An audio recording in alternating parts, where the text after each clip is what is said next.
No no no no. Excuse me, बात सुनी। मैं बिल्कुल ठीक ठाक यार, मैं ये कॉफी प्लानेट बैठा हूँ, तुम किधर हो? लेकिन एक सेकंड। Excuse me. एहे रहा नहीं जाता, तड़प ही ऐसी है ना। चलो कर लेते हैं, पैसों का तो कोई मसला नहीं है यार, पैसों का क्या इशू। बात सुन ले, मैं आपसे हूँ। अच्छा औरत का ठीक चक्कर है। बाबू भैया, औरत का चक्कर बहुत बेकार।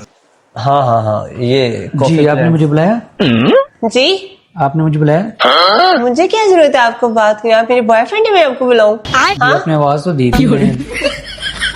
आपका दिमाग ठीक है? आवाज ही है। कैसे कैसे लोग हैं यार। कुछ भी नहीं यार।